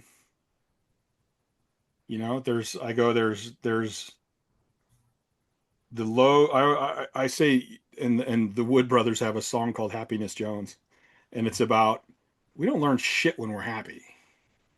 Like, Mhm. and really think about it. How your best lessons you've learned in your life? Were you miserable or were you happy? Mhm. Usually miserable. So I thought, the bad times are where I'm going to learn. Mhm. The good times are where I'm going to soak that learning in and recover from the bad times. Mhm. And I'm going to build my strength. And then the next bad time's going to come. And I'm going to be back in learning and back in training. And then a good time's going to come. And now I'm going to take that learning, I'm going to let it suck in all the training I did. I'm going to recover and grow stronger. And over time, that's just like going to the gym. I'm going to go to the gym. I'm going to train really, really hard. I'm going to exhaust my system and my body. Then I'm going to go home and I'm going to eat and I'm going to recover from that system or from what I did in the gym. Then the next day, my body's going to grow stronger. I'm just going to keep doing it. Mhm. So how is life any different than in the gym? Mhm. It's the same thing. Mhm. And like Yeah. that's the stuff, like as a coach, that's the stuff that's exciting for me to get people to learn that. And Mhm. then teach people like, hey, when you got pissed off at your boss at work and you spent the whole day angry, do you know you messed up that cycle? Mhm. Because instead of recovering and feeling good, you actually screwed your recovery up and you put your body in fight or flight because you were not at peace. You let your emotions take you over. Mhm. So now, again, life and training are connected. That Absolutely. that fight that you have with your wife or your girlfriend, and I mean, you think about all the bad training sessions in the gym. How many times did you have a bad training session in the gym because of what happened in your external life? Mhm. So it's all tied together, and honestly, it all makes sense. Like people get so angry about stuff, and I'm like, it's all right there. It's pretty simple. Mhm. And to me, being a control freak, like that was one of the reasons I learned all this stuff is when people showed me that by doing all these other things, I'm not really in control of it. Mhm. If I'm going up and down, that's my fault. Nobody makes me feel anything. I'm in charge of it. Mhm. So if I can keep myself at peace, I'm also taking control of my life and who I am. I'm not letting other people dictate it. Mhm. If some schmo gets on my social media and says some crazy shit, I'm not letting that guy ruin my day. I'm not letting that guy ruin 1 minute of my life.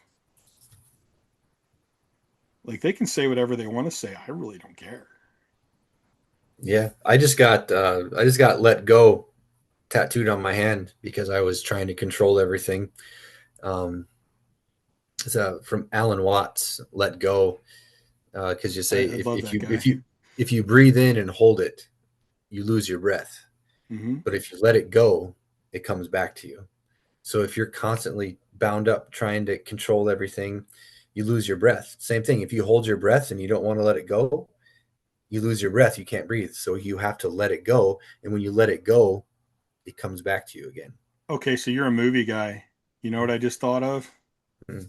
The Green Mile. The green light. He sucks that stuff in, but he's got to let it go. Hmm. And Master Sho Young, he does says something similar where he has like the last one I saw, he holds up his beads and he has them swinging. And he goes, if you try to grab this and pull it to you, it's still trying to pull away from you. And if you let it go, it's eventually going to come back to you. Hmm. Like, stop trying to hold on to everything. Yep. It's going to come and go, and it's going to have its ebbs and flows. And that's the, I mean, it's really true. And I don't remember if it was called the God's Prayer or whatever, but give me the strength to control what I can and the strength to let go of what I can't, something along those lines. Something like that. Yeah. And it's true. And then again, it goes into powerlifting. Like, and I think in my last podcast, I talked about, I got one more to post. Maybe it was the last one I posted, talked about bombing out in meets. Mhm. And it's the same thing. Don't hold that in. Don't hold that pissed off. I bombed out. I'm fucking da, da, da, judges or I overtrained, whatever. Like, just go, okay, I bombed out. Why did I bomb out? Can I understand why I bombed out? Cool. Now I have more information. It was a useful experience. I'm better now than I was when I came into this meet. Now let's take all that information and do way better the next meet. I trained harder after a bomb out. I didn't because I really didn't. I mean, at first I hated it. I mean, I think I talked in the podcast. There's times where I trained in the warm up room after I bombed out Mhm. because I was so pissed off. I'm getting ready for the next one now, right now, which is completely stupid. But I mean, so yeah, there was a time where I hated it, and then I had to understand it. Like, listen, why? Like, I mean, yeah, there are times that holding it, you can use that anger. But if you're using it, you're not really holding on to it. You're using it. But I think you're better off going, okay, that sucked. That pisses me off. What can I learn from it? What can I take away from that? Mhm. Okay, you know what I did wrong? I did my maxes 3 days before the fucking meet. That was probably dumb. Next time, I'm going to take my openers 2 weeks before the meet or 3 weeks before the. Personally, I'm saying 5 or 6, but um, and I'm going to see how that goes. Mhm. So like you carry the fact that I don't want to bomb again. You know, you got to carry it in a way that it's not going to hold you down but lift you up. Mhm. I didn't like that feeling. I'm going to remember that feeling because I don't want it again. But I know what I did wrong, and the next one, I'm going to get it. Mhm. And a lot of Yeah. that stuff with the mindset's funny because it can be really tricky what you say and how you say it sometimes. And if you have a client who is really negative, they'll find a way to say something that almost seems positive, but it's not. Mhm. And that's for me, that's fun because that's like a puzzle to me. I love figuring out what they're saying and what they're really thinking. Yeah. Mr. Chad, it is my bedtime. Yes, it's my dinner time. And I had my AC off. You're sweating. Getting a little hot in here. It's time to get the AC back on. It's just so damn loud. I didn't want it running while we were doing it. No, this was awesome. I love doing this. I Anytime you like want to do it, we talking. can. I like talking to you because we get like, I never know what's going to happen. Like, I mean, I had some ideas and some concepts, but I didn't want to like hold us to it. Mhm. Because I think we just get on a path and we just start going, and I like where it organically goes. Like every one we've done, I get done and I'm like, dude, that was cool. Like, I mean, I'm smiling right now. Like, I just Yeah. like, these are intelligent conversations to me. We're talking about cool stuff, and like Mhm. these kind of talk you talk about, like these kind of talks get me more pumped up about powerlifting again. Yeah. Because it's like, man, there's this whole deeper level. And Mhm. that's the level that I love. That was the level that moved me into being a high level guy, was Mhm. dipping down into that level and going deeper than what was on the surface. And that gets me excited. So Yeah. Nice. I'm going to hit the outro here. We'll do it again. I mean, pretty much anytime you got something you want to talk about, I'm game. Absolutely. I forgot. Kathy says hi. Okay. She's Yes. in better. Tell She's in Kathy better. I She's in said better hi readiness. too. I still need to get that whole, man, when we did the last video, I mean, she had me convinced to do it. And I think that was when I was trying to begin this process and bought the land and stuff. And so money was always an issue. And I was going through my phone the other day and I have pages open for the people that do that The head cranial stuff. sacral. Yeah. Yeah. So it's still You on my really to-do got to do it. list. You really got to do it. I think it'll help. I know there's people in Vegas now, so I know I can get it done down here. But right now, finances and getting this building built is my biggest priority. Yeah. Mhm. All right. Well, good luck with that, sir. Thank you for being on again. It was awesome. All right. I appreciate it, man. You have a good night. You too. Later, Chad.